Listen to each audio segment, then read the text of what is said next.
एक quadratic equation दे रखी है जिसको कि हम लोगों को सॉल्व करने के लिए बोला गया है। हम लोगों ने क्या किया, इस क्वाड्रेटिक इक्वेशन को एज इट इज एक बार लिख लिया और लिखने के बाद सबसे पहला काम क्या करते हैं, हम लोग चेक करते हैं कि क्या जो इक्वेशन हम लोगों को दे रखी है वो स्टैंडर्ड फॉर्म में है या फिर नहीं है।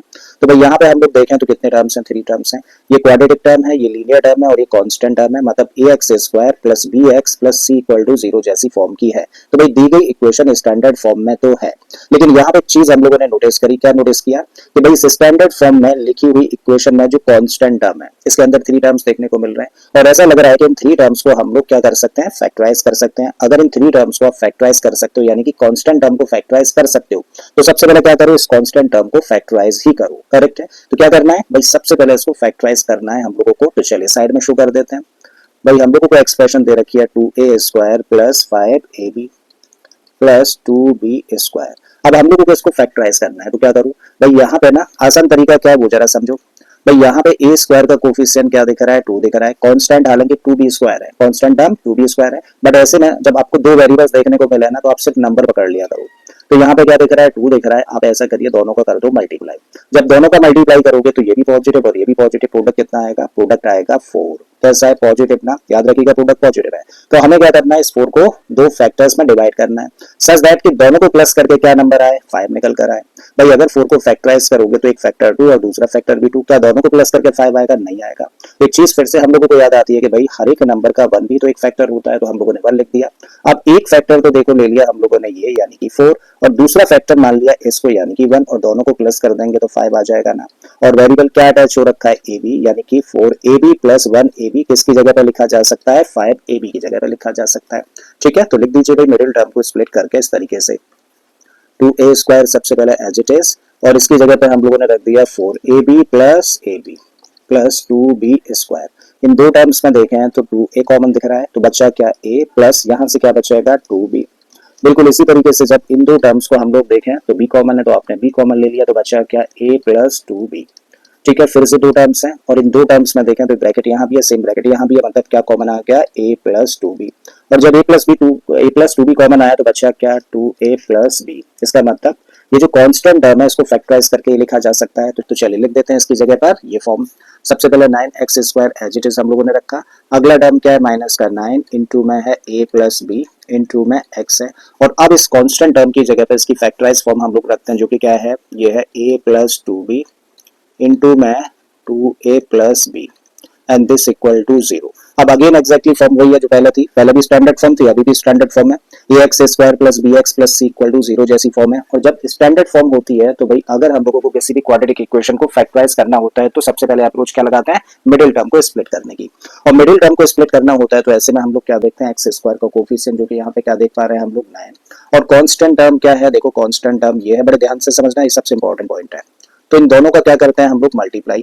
अब ये टर्म भी पॉजिटिव है, ये टर्म भी पॉजिटिव है, तो इसका मतलब प्रोडक्ट कैसा होगा, पॉजिटिव ही होगा। ठीक है, और प्रोडक्ट होगा क्या, मल्टीप्लाई कर देते हैं भाई। तो प्रोडक्ट निकला 9 इंटू में a प्लस 2b और फिर 2a प्लस b। हमें क्या करना होता है भाई, जो प्रोडक्ट निकल के आता है इसको दो पार्ट्स में डिवाइड करना होता है फैक्टराइज करके। ठीक है, तो फैक्टराइज करो। देखो 9 को अगर फैक्टराइज करोगे तो इसके फैक्टराइजेशन में मिलेगा 3 इंटू 3 और ये तो ऑलरेडी फैक्टर फॉर्म है ना, इससे ज्यादा कर ही नहीं पाओगे। तो भाई साहब एक फैक्टर आपको मिल रहा है क्या, a प्लस 2b और दूसरा फैक्टर मिल रहा है 2a प्लस b। करेक्ट है भाई, इन फैक्टर्स के हम लोगों को दो पार्ट्स करने हैं सच दैट, देखो प्रोडक्ट कैसा है, प्रोडक्ट पॉजिटिव है, सच दैट कि एक पार्ट में दूसरे को प्लस करके क्या मिलना चाहिए, x के साथ लिखा गया नंबर, यानी कि 9 इंटू में a प्लस b आना चाहिए। साइन से हमें कोई भी मतलब नहीं है। ठीक है, समझ आया। तो भाई यहाँ पे इन फैक्टर्स के ना दो फैक्टर्स बनाओ जिससे कि दोनों फैक्टर्स को प्लस करने पे क्या मिल जाए, 9 इंटू में a प्लस b मिल जाए। ठीक है, तो भाई ऐसे में हम लोग ना देखो एक फैक्टर तो ले लिया ये वाला और दूसरा फैक्टर हम लोग ले लेते हैं ये। तो पहला फैक्टर हम लोगों ने क्या लिया, पहला फैक्टर लिया 3 इंटू में 2a प्लस b और दूसरा फैक्टर हम लोगों ने लिया 3 इंटू में a प्लस 2b। अब चेक करो कि क्या इन दोनों को प्लस करने पर ये आता है या फिर नहीं आता है। ठीक है, तो करके देख लेते हैं, रफ वर्क है भाई। 3 ब्रैकेट के बाहर है, अंदर के दोनों टर्म्स को मल्टीप्लाई करेगा तो क्या लिखा जाएगा, ये लिखा जाएगा 6a। 3 का मल्टीप्लाई b में करेंगे तो ये बन जाएगा 3b। ठीक है, प्लस का साइन है रखिए। 3 का मल्टीप्लाई a में करेंगे तो 3a और 3 का मल्टीप्लाई 2b के साथ करेंगे तो बन जाएगा 6b। अब 6a प्लस 3a मिलकर क्या बन गया, ये बन गया 9a। बिल्कुल इसी तरीके से 3b और 6b मिलकर क्या बन गया 9b। 9 कॉमन है, कॉमन ले लेते हैं, तो 9 कॉमन लिया तो बचा क्या a प्लस b। देखो एग्जैक्टली यही चीज मिल रही है ना।